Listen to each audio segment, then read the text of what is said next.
사도행전 3장 11절에서 26절 말씀, 저와 여러분 한 절씩 교독하고 마지막 절은 같이 읽겠습니다.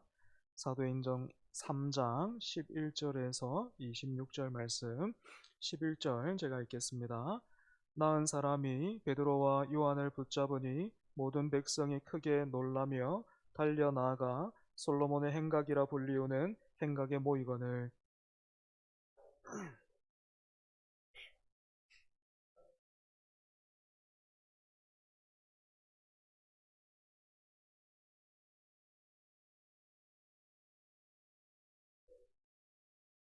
아브람과 이삭과 야곱의 하나님 곧 우리 조상의 하나님이 그의 종 예수를 영화롭게 하셨느니라. 너희가 그를 넘겨주고 빌라도가 놓아주기로 결의한 것을 너희가 그 앞에서 거부하였으니,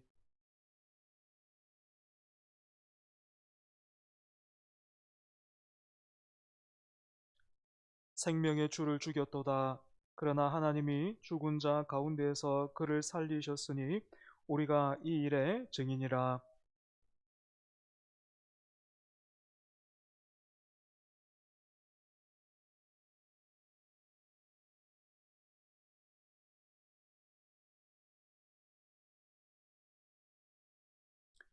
형제들아, 너희가 알지 못하여서 그리하였으며 너희 관리들도 그리한 줄 아노라.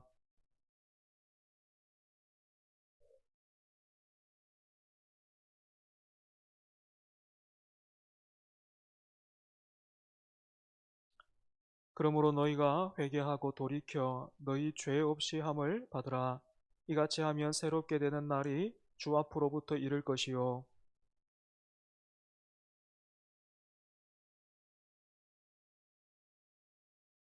하나님이 영원 전부터 거룩한 선지자들의 입을 통하여 말씀하신 바 만물을 회복하실 때까지는 하늘이 마땅히 그를 받아두리라.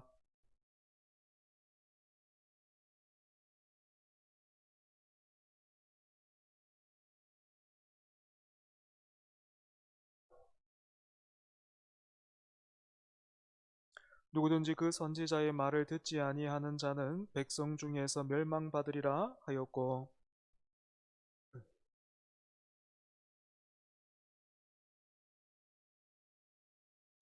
너희는 선지자들의 자손이요 또 하나님이 너희 조상과 더불어 세우신 언약의 자손이라. 아브라함에게 이르시기를 땅 위의 모든 족속이 너희의 씨로 말미암아 복을 받으리라 하셨으니, 하나님이 그 종을 세워 복 주시려고 너희에게 먼저 보내사 너희로 하여금 돌이켜 각각 그 악함을 버리게 하셨느니라. 아멘. 우리가 읽은 본문은 사도행전에 나오는 베드로의 두 번째 설교입니다. 첫 번째 설교 베드로가 언제 했습니까? 오순절에 약속하신 성령님이 강림하시고 성령을 받은 사도들이 예수님의 복음을 방언으로 전파하기 시작했죠.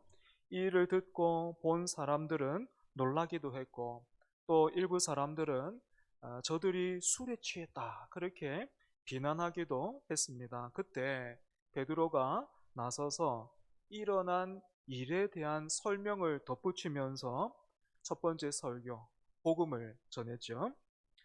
그리고 오늘 본문이 두 번째 설교인데 이 두 설교에는 공통점이 있습니다. 무엇입니까?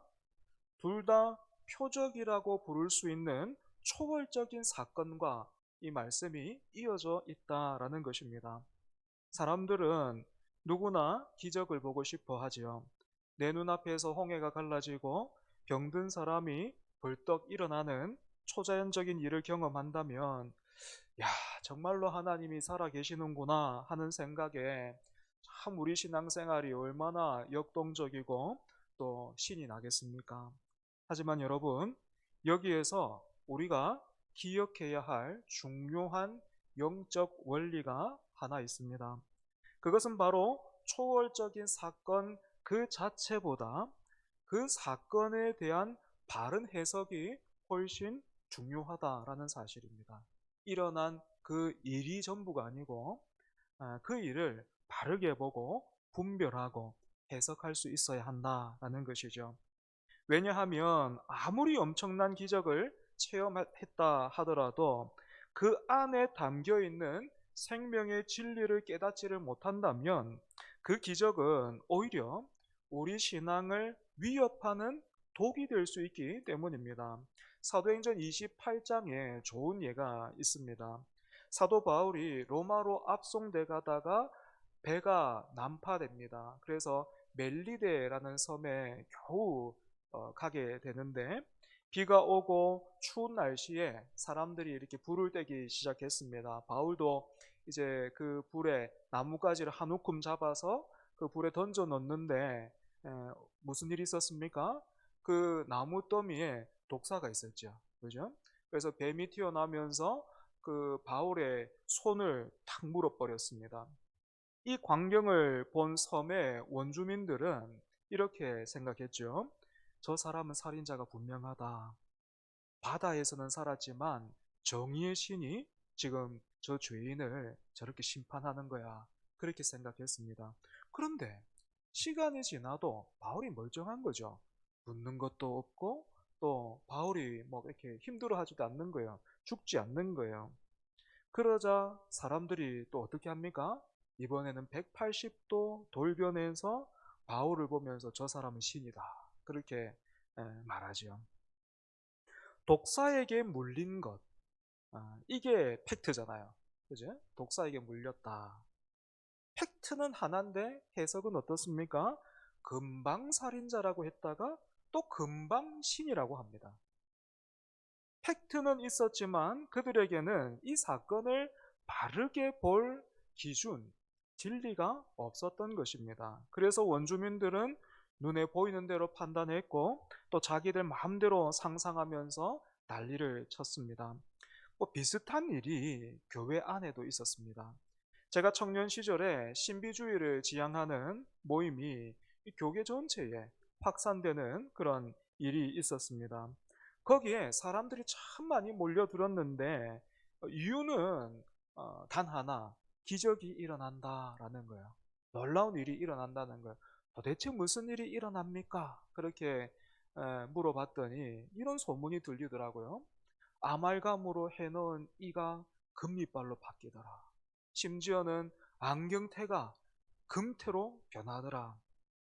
그리고 또 두 발에 이렇게 길이 차이가 딱 있는 사람이 그 집회에 한번 다녀왔더니 두 발의 길이가 같아졌다. 또 뭐 금가루가 하늘에서 내리더라. 이런 이야기가 소문에 팍 날개를 달고 퍼졌습니다. 그뿐만 아니죠. 예전에 다미성교회, 그죠? 극단적인 종말론으로 인해서 참 교계뿐만 아니라 우리 사회에도 참 어려움을 줬던 그 단체도 여러분 그때도 어떤 일이 있었습니까?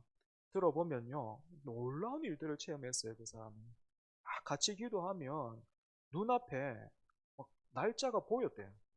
10월 며칠 딱 하면서 날짜가 보였답니다. 저는요 예수님의 동정녀 탄생을 믿습니다. 저는 예수님이 처녀 마리아 몸에서 땄다, 성령으로 잉태하셨다라는 것을 저는 믿어요. 그리고 이 3장에 사도행전 3장에 나와 있는 사건이죠. 그 미문 앞에 앉아 있던 사람, 한 번도 걸어보지 못했던 그 사람이 베드로와 요한을 통해서 예수님의 이름으로 단번에 고침받았다라는 것을 저는 믿습니다. 하지만 앞서 말씀드렸던 신비주의 집회에서 일어난 일은 솔직히 신뢰하기가 어렵습니다. 하지만 백번양보해서요, 그런 일들이 실제로 있었다고 해도 거기에 생명과 진리가 있는가 하는 건 다른 문제라는 거예요. 그죠? 마지막에는 우리 주님 경고하셨잖아요. 그 사탄이 어떻게 한다 했습니까? 죽은 자도 살린다 그랬어요. 거기에 생명과 진리가 있는가? 이건 다른 문제다라는 겁니다. 오늘 우리가 읽은 본문도 같은 상황입니다. 40년 동안 한 번도 걸어보지 못했던 사람이 일어났습니다. 비틀비틀 거리면서 일어난 것도 아니고 곧 발과 발목에 힘을 얻어서 그 미문을 통해서 성전 안으로 달려 들어갔습니다. 엄청난 사건이죠. 그동안 미문을 통해서 성전에 드나들던 사람들이 고침을 받고 성전에서 걷고 뛰면서 하나님을 찬양하는 이 나은 사람을 알아보고 깜짝 놀랐습니다. 그러고는 사람들이 막 몰려들었어요. 그런데 여러분, 여기에서 나음 받은 이 사람 어떻게 합니까?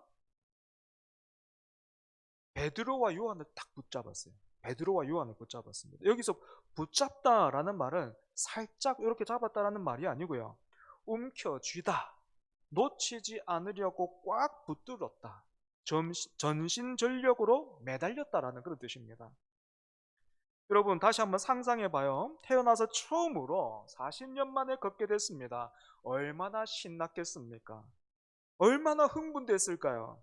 저 같으면 당장 집으로 뛰어가서 가족들에게 자랑을 하거나 숨이 터질 정도로 그냥 동네 이곳저곳을 막 달려다니면서 동네 사람들 나 좀 보라고 그렇게 외쳤을 것 같습니다. 그런데 이 사람은 그렇게 하지 않았습니다.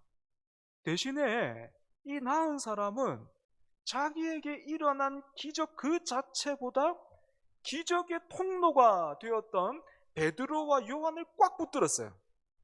왜 그랬을까요? 혹시 이 두 사람과 멀어지면 내 다리가 예전처럼 돌아가지는 않을까 그렇게 두려워했을까요? 그렇지 않습니다. 그렇다면 왜 두 사도를 이렇게 꼭 붙들었을까요? 나사렛 예수 이름으로 일어나 걷게 되고 나니까 이제 그 이름을 더 알고 싶었던 것입니다. 그동안 미문 앞에서 만났던 수많은 사람들은 자기에게 동전 하나 던져주고 갔는데 그렇게 자신은 그동안 동전 한 입 그 이상을 바라거나 기대할 수도 없는 그런 사람이었는데 나사렛 예수는 내가 구하지도 않았는데 어째서 이런 능력과 이런 은혜를 나에게 베풀었을까? 이건 내 다리가 고침받은 것 이상의 문제구나. 여기는 틀림없이 내가 모르는, 아니 이제는 내가 알아야 하는 무언가가 있겠다 싶었던 것입니다. 이건 예수 그리스도 이름으로 구원받은 저와 여러분도 본받아야 할 모습입니다. 왜냐하면 구원받았다라는 감격과 감동은 한순간이고 우리를 살리는 것은 결국에 말씀이기 때문에 그렇습니다.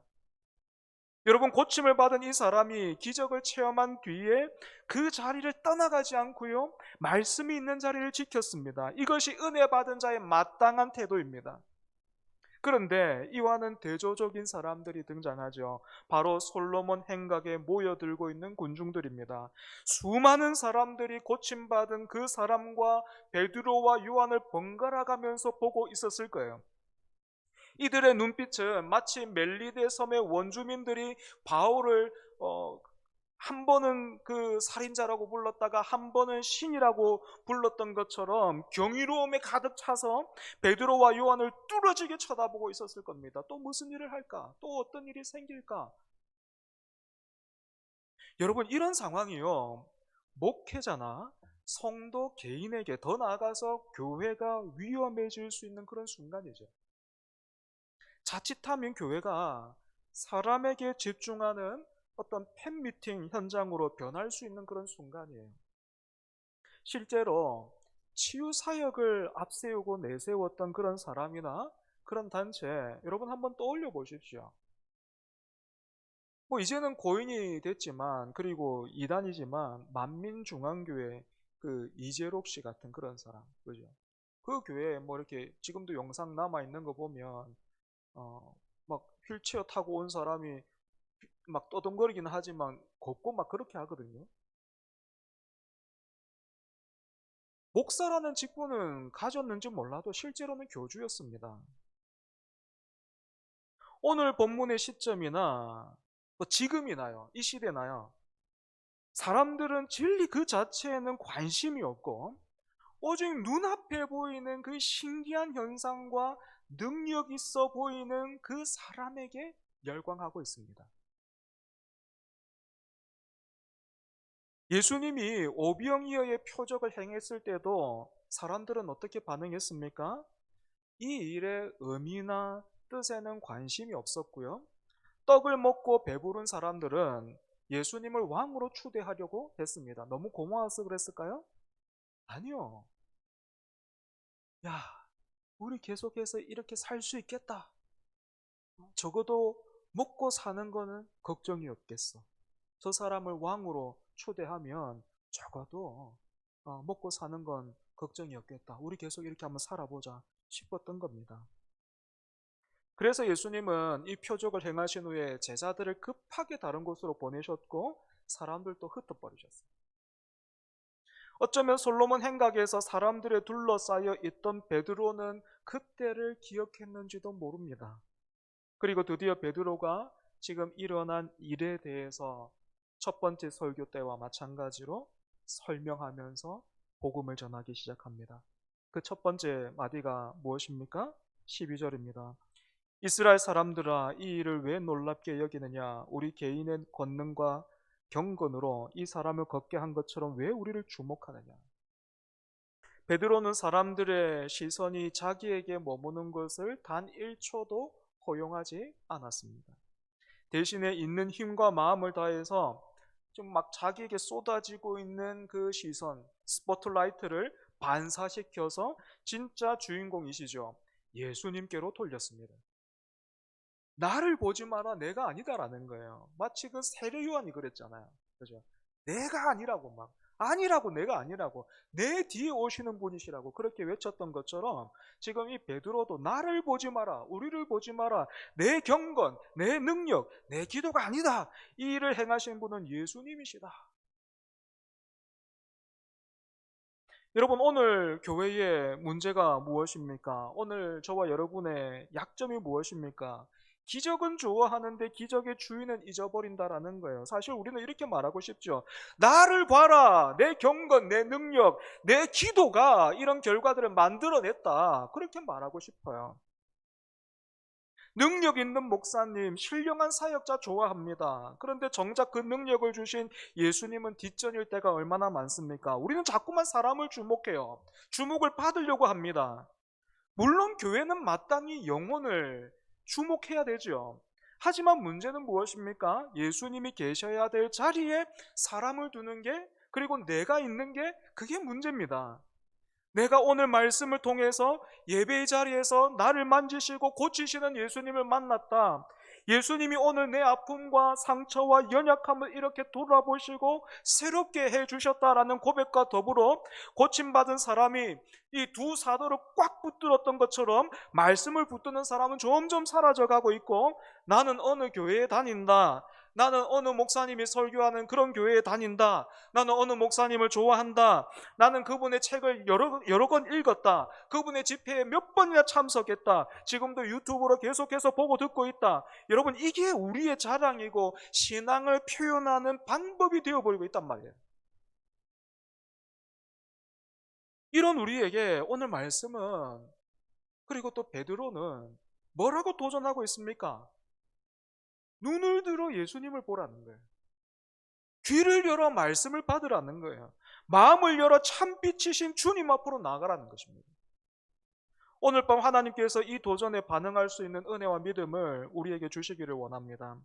단호하게 이 일의 주인공은 나도 아니고 고침받은 이 사람도 아니다 라고 외친 베드로가 이제 첫 번째 했던 설교와 마찬가지로 예수님이 어떤 분이신지에 대해서 말하기 시작하는데요.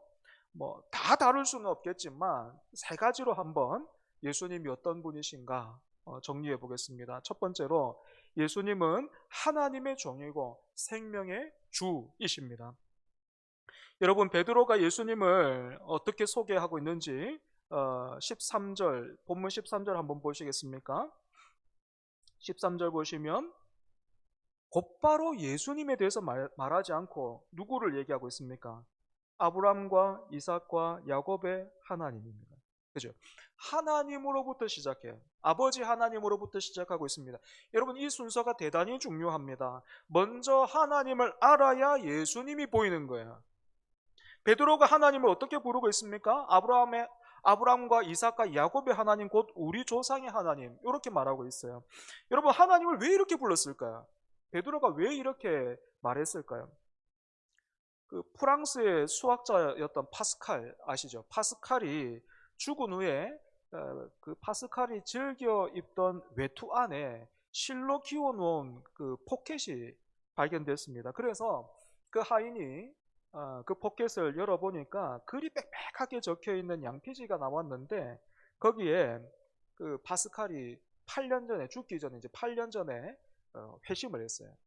회개하고 예수님을 믿었는데, 그 신앙 고백이 이렇게 적혀 있었다 그래요. 은총의 해 1654년 11월 23일 월요일, 성 클레멘트의 축일, 저녁 약 10시 반부터 12시 반쯤까지 불, 철학자들과 학자들의 하나님이 아닌 아브라함의 하나님, 이삭의 하나님, 야곱의 하나님, 확신, 느낌, 기쁨, 평화, 예수 그리스도의 하나님, 이렇게 적혀 있었어요. 오늘날 여전히 많은 사람들이 교회를 오고 가고 있습니다.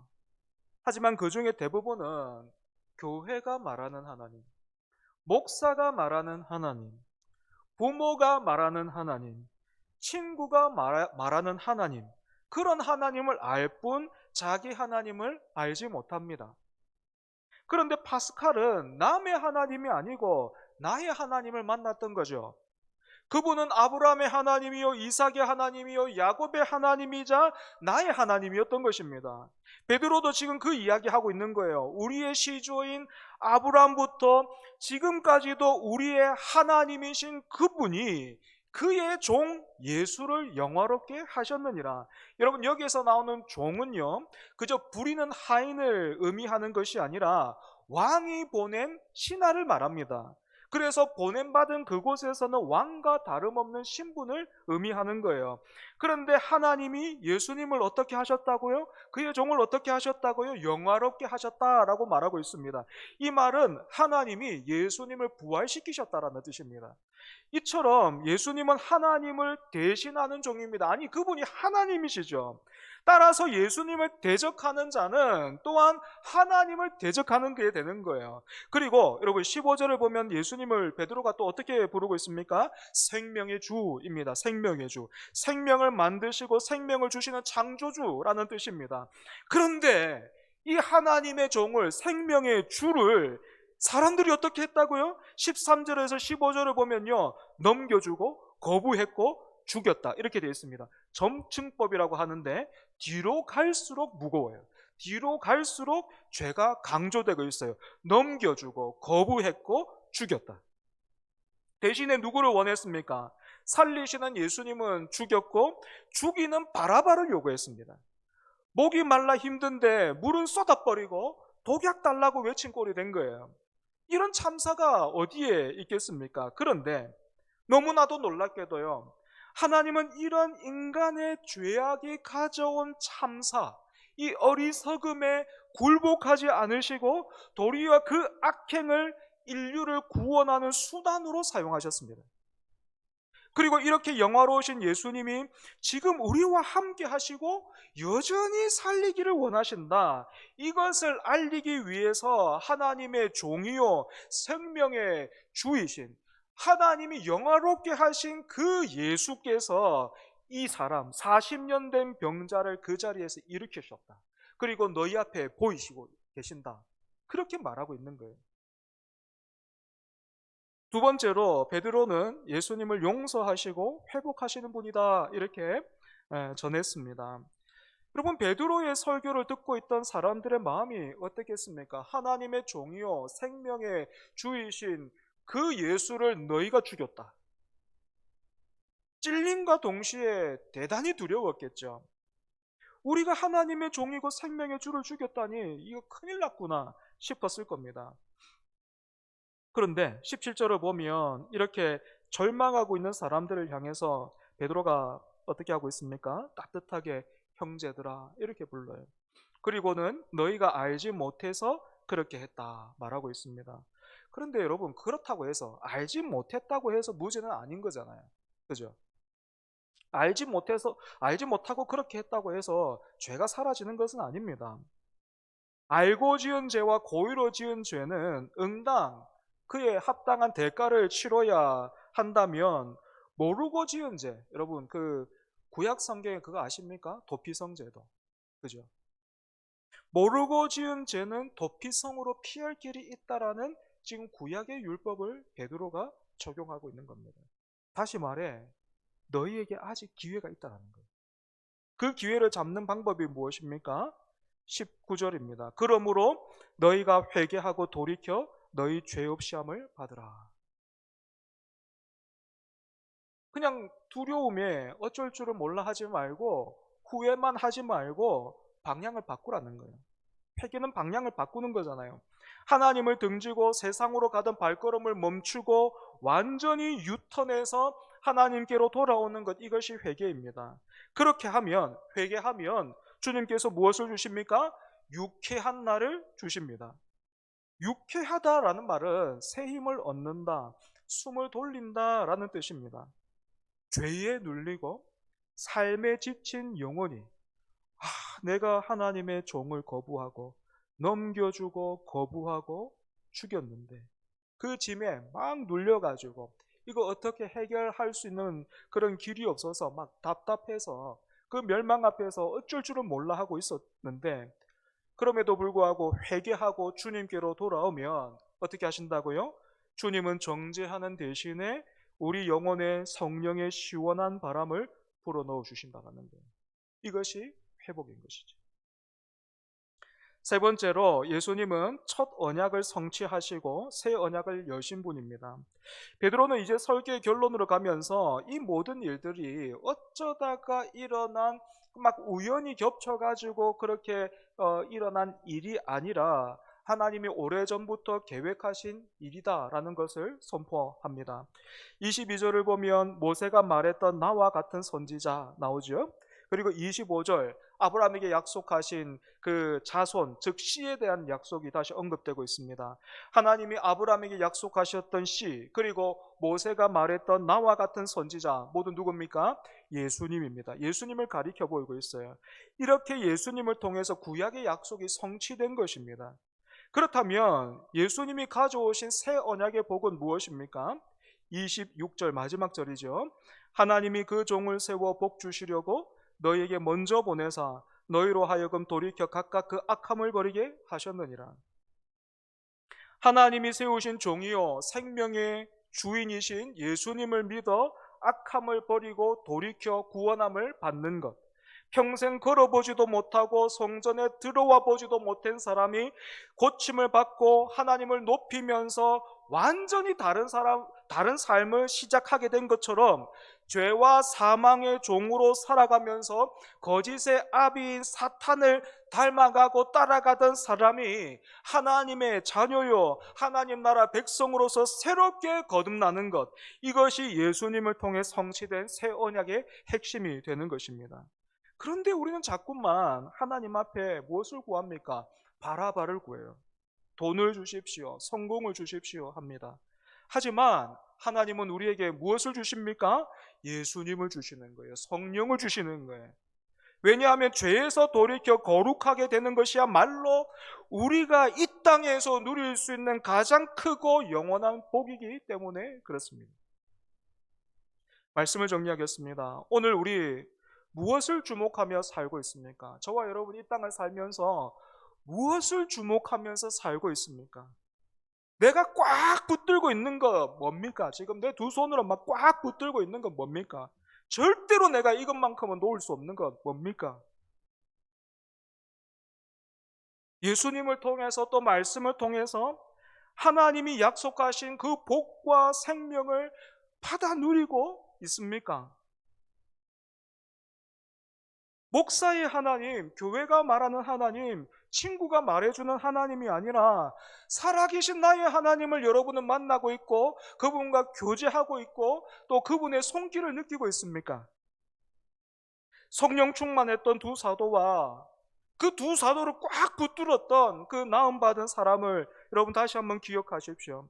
하나님이 우리에게 복을 주시려고 예수 그리스도를 영화롭게 하셨으니 날마다 돌이켜 예수님을 붙드는 저와 여러분 되기를 바랍니다. 우리 함께 찬송하겠습니다. 찬송가 96장입니다. 96장 예수님은 누구신가? 예수님은 누구신가? 우는 자의 위로와 없는 자의 풍성이며 천한 자의 높음과 잡힌 자의 노인 되고 우리 기쁨 되시네.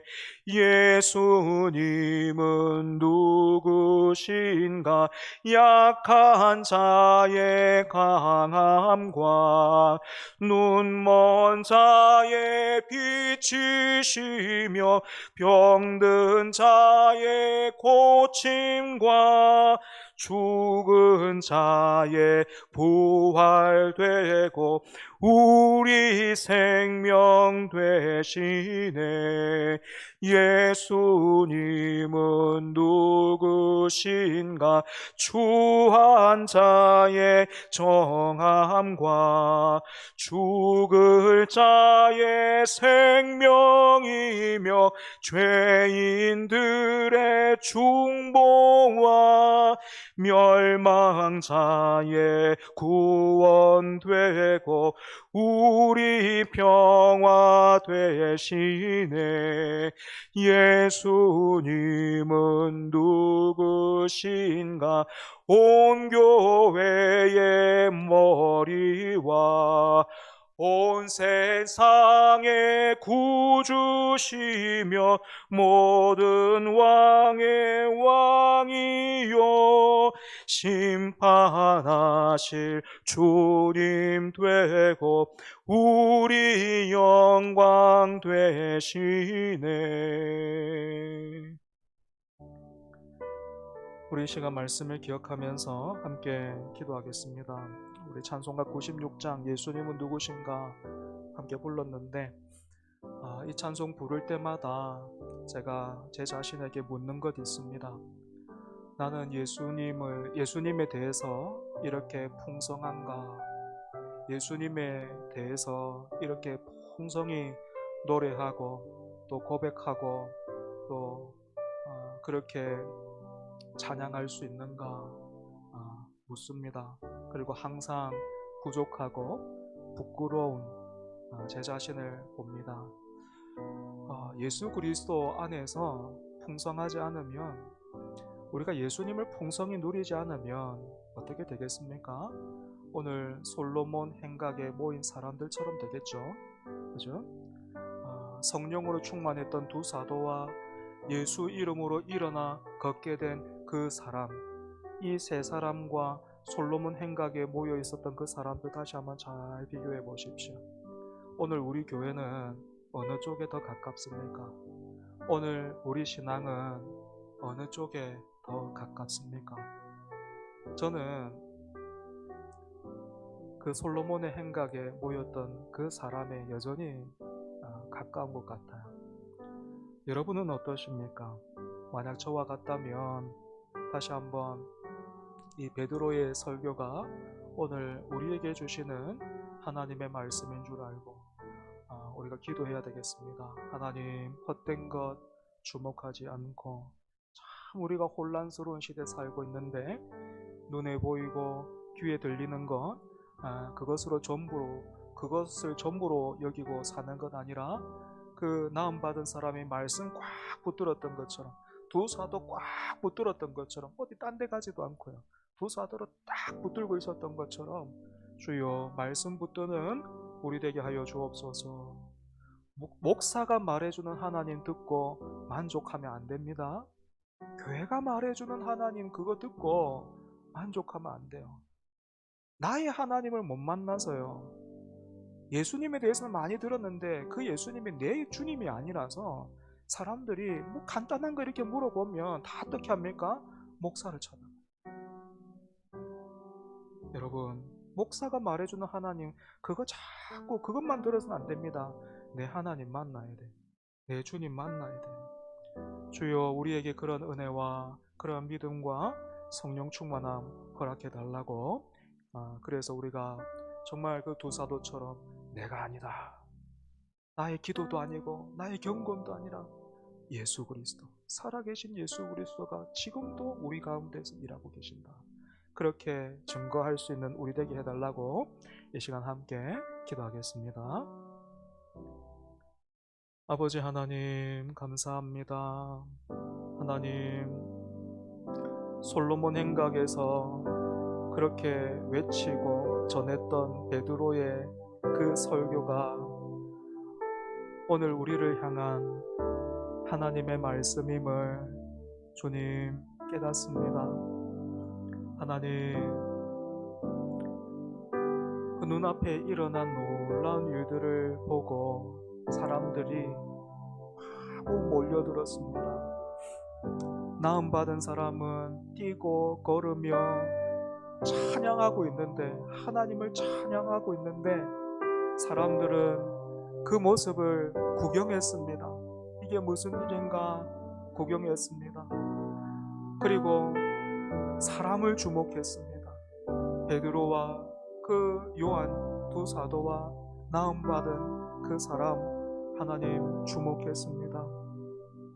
아버지 하나님, 이렇게 성령 충만했던 그 두 사도와 나음받았던 하나님 그 사람, 그리고 또 솔로몬 행각에 모여있던 사람들, 너무나도 선명하게 비교가 되고 대조가 되는데, 둘 중에 하나님, 오늘 나는 어디에 서 있는가, 오늘 나는 어디에 속해 있는가, 하나님 너무나도 부끄럽게도, 너무나도 하나님, 너무나도 죄송하게도 내가 여전히 그 솔로몬 행각에 모였던 무리들 속에 있습니다.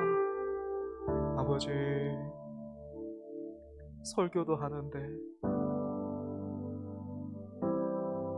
여전히 예수님은 누구신가 라는 찬송을 부르면서 내 스스로에게 물었을 때에, 참으로 너는 예수님을 이렇게 누리고 있는가? 참으로 예수님을 이렇게 경험하고 있는가? 하나님, 점검할 때에 아니요, 그렇지 못한 내 자신을 발견합니다. 그러면서 하나님, 내 마음이 자꾸만 다른 데 갑니다. 내 시선이 자꾸만 다른 쪽을 향합니다. 내 스스로에게 머무는 걸 보게 됩니다. 사람들로부터 주목을 받고, 또 인정도 받고, 또 칭찬도 받고, 또 내 기도대로, 또 내 경건의 어떤 그런 능력이 더해져서 뭔가가 막 일어나면 좋겠고, 그래서 내 주변으로 사람들이 몰리고 또 몰리고 몰려서 그렇게 커지고 영향력이 있었으면 좋겠다, 그런 마음이 여전히 하나님 내 가운데 있습니다. 아버지, 그런 어리석은 이 종을 하나님 오늘도 말씀으로 찾아오셔서 붙들어 주시고 돌이키라 말씀하시니, 주여 주여 주여, 고집 부리지 말게 하여 주시고, 여기가 좋사오니 하지 말게 해주시고, 아멘 아멘 하면서 주님 돌이키게 하여 주옵소서. 하나님, 내 모습이 그렇게 막 고집 부리고 있는 모습이 40년 동안 한 번도 걸어보지 못했던 그 사람과 같습니다. 일어나고 싶은데, 하나님 가야 되겠는데, 뭘 해야 될지는 알겠는데 그럴 수 있는 힘이 없고 그럴 수 있는 능력이 없습니다. 그 환자를 일으켰던 그 예수 그리스도의 이름이, 아버지 오늘 나를 붙잡아 내 오른손을 붙잡아 일으켜 주옵소서. 나사렛 예수 그리스도 이름으로 명하노니 일어나 걸어라. 내 오른손 잡아 하나님 일으켜 주시옵소서. 그래서 다른 것이 아니라 참으로 하나님 예수 그리스도로 인하여서 풍성한 삶 살아가게 하여 주옵소서. 책에서 보고 읽은 그 내용이 아니고 많은 목사님들을 통해서 들은 것 흉내내는 그 앵무새처럼 흉내내는 하나님 그러한 자리에서 이제 좀 자라서 주님 소화시키고 또한 보고 들은 것 주신 말씀 하나님 받아 전할 수 있는 아브라함의 하나님, 이삭의 하나님, 야곱의 하나님, 그리고 나의 하나님, 그리고 우리의 하나님, 그 하나님을 전할 수 있는, 또 그 하나님을 나눌 수 있는, 그 하나님을 증언할 수 있는 주여 은혜의 통로 될 수 있게 하여 주옵소서. 예, 하나님, 나는 은혜의 통로입니다. 우리는 은혜의 통로입니다. 비는 하늘에서 오지요. 하나님, 우리가 그 은혜의 통로 되게 하여 주시옵소서. 성령으로 충만케 하여 주옵소서. 말씀으로 충만케 하여 주옵소서. 아버지 하나님을 기쁘시게 하는 믿음 허락하여 주시옵소서.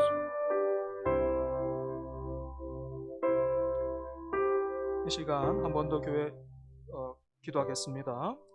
이번에는 교회를 위해서 기도하죠.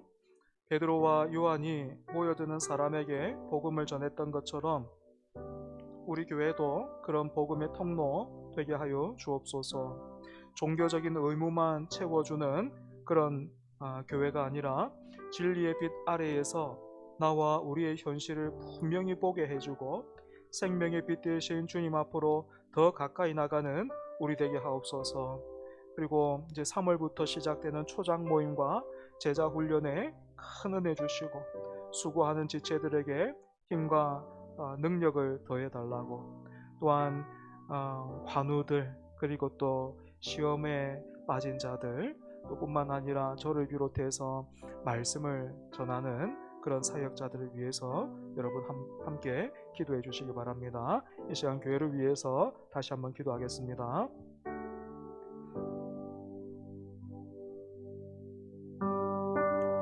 하나님 아버지, 우리 교회를 위해서 기도합니다.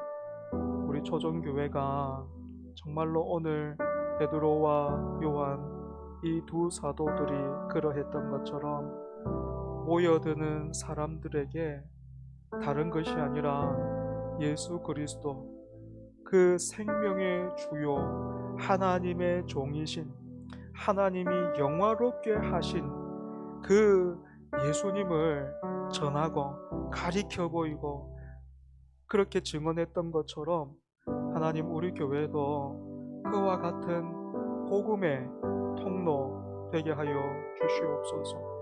우리 안에서부터 말씀이 충만하게 하여 주옵소서.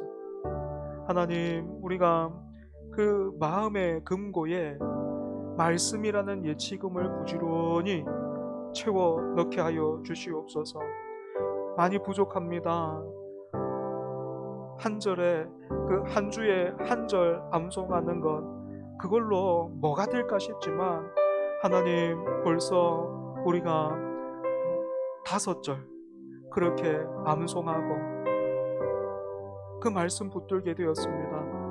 아버지, 그 한 주에 한 절이라도 말씀을 암송하고 또 되뇌이면서 그렇게 말씀 붙드는 우리 지체들에게 주여 그 말씀을 통해서 큰 은혜 더하여 주시옵소서. 그 말씀에 우리 인생, 우리 삶 전체가 담겨서 하나님 큰 은혜 맛보는 우리들 될 수 있도록 주여 은혜 더하여 주시옵소서. 하나님, 우리 교회가 허울만 있는 허울뿐인 종교적인 의무와 어떤 종교적인 그런 목마름들만 채워주는 그런 교회가 아니라 참으로 진리의 빛 아래에서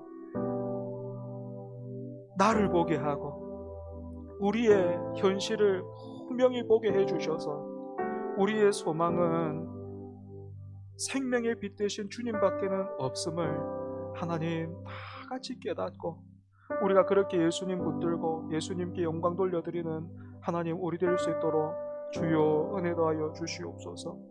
아버지 하나님, 2월을 잘 보내게 해주시고, 또 3월부터 하나님 초장 모임이 이제 재개됩니다. 그리고 제자 훈련도 1기 모집해서 이제 새롭게 시작하려고 합니다. 초장 모임과 제자 훈련에 주여 은혜 더하여 주시옵소서.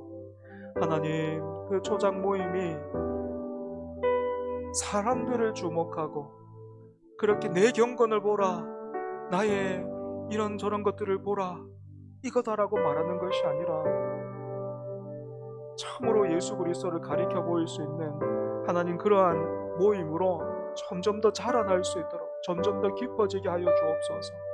제자 훈련을 통하여서 하나님, 참으로 우리가 예수 그리스도의 제자로 훈련되고 깊어질 수 있도록 주님 은혜 주시고, 또한 하나님, 수고하는 지체들이 있습니다.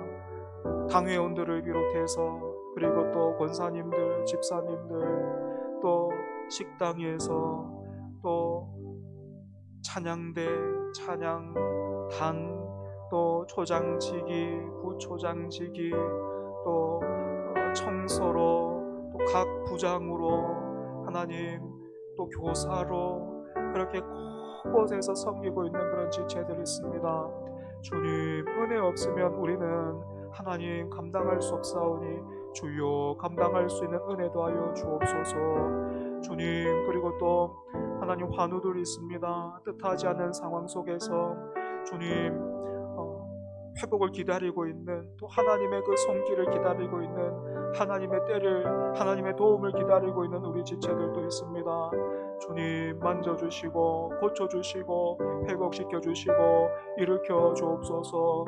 하나님, 먹는 밥이나 또한 먹는 약이 다 효과가 있어서 아버지 하나님, 어서 빨리 회복되어 예배의 자리로 나올 수 있도록 주님 붙들어 주시옵소서.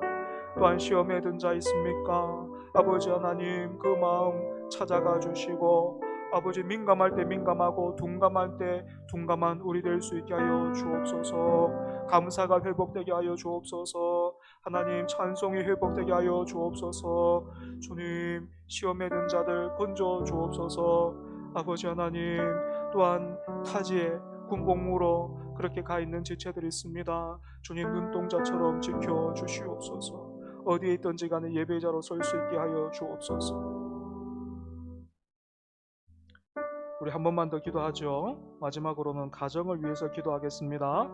남편과 아내와 부모님과 자녀에게 믿음 주옵소서. 나를 기쁘게 하는 믿음이 아니라 하나님을 기쁘시게 하는 믿음 주옵소서. 하나님, 더 풍성하게 우리를 만나 주옵소서. 우리 가정이 하나님을 높이게 하옵소서. 우리 자녀들을 지켜주시고 하나님을 알게 하옵소서. 또 우리 명절 연휴가 다가오고 있는데요, 친척들, 가족들의 영혼을 두고 다시 한번 우리가 기도하는 시간 되면 좋겠습니다. 우리 가정을 위해서 한번 기도하겠습니다.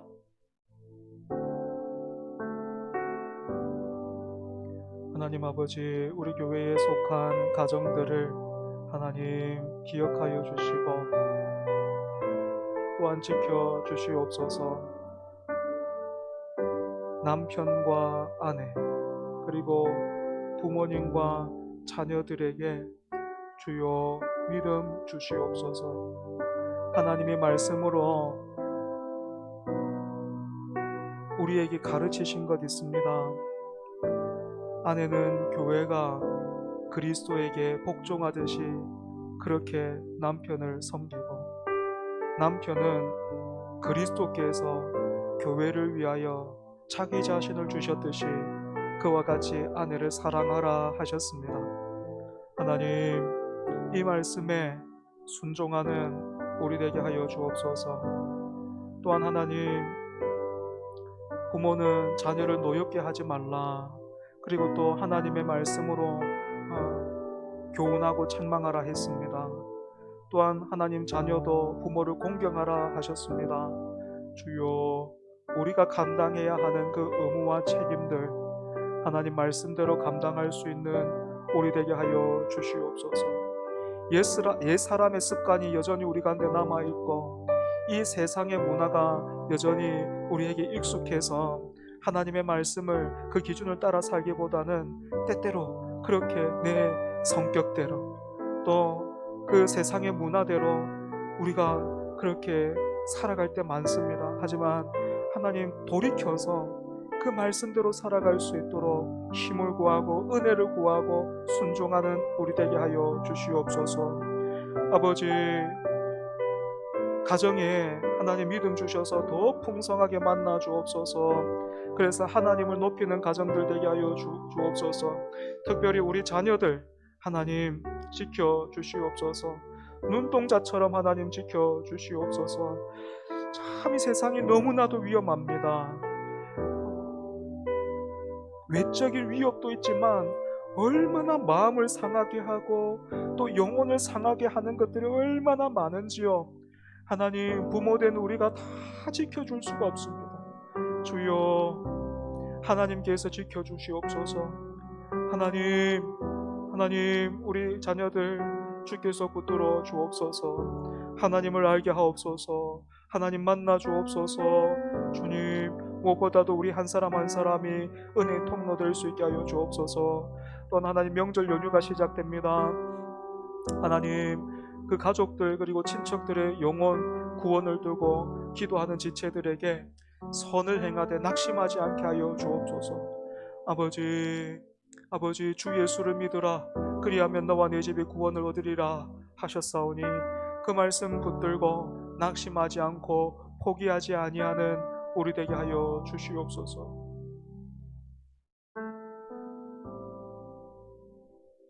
제가 기도하겠습니다. 살아계신 하나님 아버지, 오늘도 말씀을 통하여 우리를 찾아오시고 우리를 붙들어 주시니 하나님 감사합니다. 베드로의 두 번째 설교가 오늘 나를 향한 말씀임을 우리가 알았습니다. 다른 것 주목하지 말고 예수 그리스도를 바라보라. 그 하나님의 종이시요 생명의 주가 되시는 새 언약의 약속을 여시고 또한 우리에게 적용시키시며 이루시는 그 주를 바라보라. 그 말씀에 믿음으로 반응하는 우리 모두 되게 하여 주시옵소서. 하나님, 40년 동안 한 번도 걸어보지 못한 그 사람이 베드로와 요한을 통하여 예수 이름으로 그 은혜와 능력으로 일어나 걷고 또한 말씀을 받아 누렸던 것처럼 주여, 우리 또한 더욱 예수님 안에서 예수님을 풍성히 누리는 우리 되게 하여 주옵소서. 그래서 예수님은 누구신가? 그 찬송을 통하여서 고백한 그 모든 내용들이 바로 우리의 것 되게 하여 주옵소서. 예수님 이름으로 기도합니다. 아멘.